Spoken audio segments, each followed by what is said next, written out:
the tragedy of Karen Carpenter just got even more. Set it was always heartbreaking. Karen Carpenter's beautiful voice, silenced by the cruel grip of anorexia nervosa. Her death at the tender age of 32, leaving the world in stunned silence. Yet, now, in the aftershocks of time, a new revelation has cast an even longer shadow over her memory, deepening the tragedy that began with her departure in 1983. Decades after her passing, a small trove of private diary entries surfaced. Written in the last months of her life, these diaries, kept secret by a trusted friend until recently, unveil a side of Karen that even her closest allies never saw. In those fragile pages, she confesses not only her physical torment but reveals something far more sinister: the creeping influence of a medical practitioner she once trusted. Her entries describe how this doctor, under the guise of helping, began to manipulate her fragile body, prescribing untested treatments, promising weight gain but resulting in emotional numbness and a growing sense of dissociation. Karen's handwriting becomes unsteady, the pages increasingly filled with tremors of doubt in her body, doubt in her voice, doubt in the very soul she had shared with the world. Even more distressing is the revelation that Karen had recently discovered this so-called doctor had been secretly recording their sessions. She writes of catching glimpses of audio devices in the consultation room and confronting him. The response, she noted, was dismissive, assuring her that recording was a standard practice for clinical review.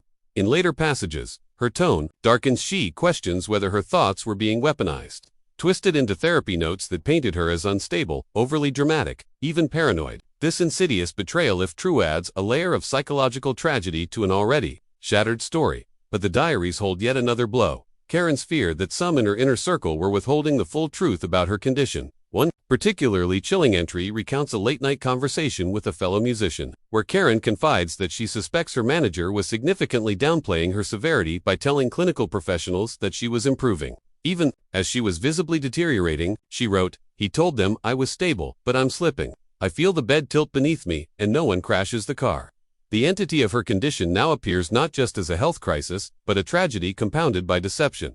A trusted medical figure treating her body like a case study. A manager understating critical risk levels to preserve public image. Friends not fully grasping the fracture between Karen's public persona and private pain. All of it revealed only in diary fragments, mottled with tears, erased by the weight of years. Perhaps most haunting is a final passage, dated only a week before she died, where Karen reflects on hearing her recordings back from the doctor. She describes a faint tremor in her own voice, a artificial, distant wondering if what was being broadcast was a carving of herself she hardly recognized. She calls it echoed loneliness. It is here she wonders if her actual voice, her soul voice, is fading into the mechanical dot. This newly surfaced material has yet to be verified by experts, but medical historians and mental health professionals have begun analyzing the handwriting patterns and seeking confirmation of meeting logs. Her most intimate confessions raise devastating questions. Did the medical professional offer genuine help, or did he exacerbate the disconnect between Karen's body and mind? Did her manager and team call the alarms only when cameras were on? And perhaps, most heartbreaking, could any of this have been stopped earlier if she had been heard? These diary entries have reignited public grief and debate. Journal pieces speculate on legal and moral accountability, though any statute of limitations has long passed. Still, fans around the globe mourn not just the end of a voice, but the unraveling of trust that should have guarded it. Recordings of Karen's unfiltered, whispered reflections, her last musical utterances, have circulated online, raw and unadorned. So many who remember her earlier sweetness now hear a cracked edge of agony beneath the notes.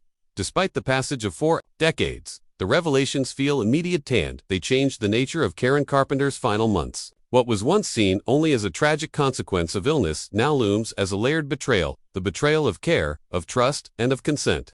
Her legacy, once defined by velvety tones and melodic grace, is refracted through the flickering lens of psychological drama, coercion, and hidden vulnerability. And so the tragedy of Karen Carpenter becomes even more sad. She was never merely a victim of her own body. She may have been undone by the very people sworn to help her. In the end, the sweetest voice in pop faded, not just from illness, but perhaps from losing her own agency, her ability to say, in full confidence, "This is me."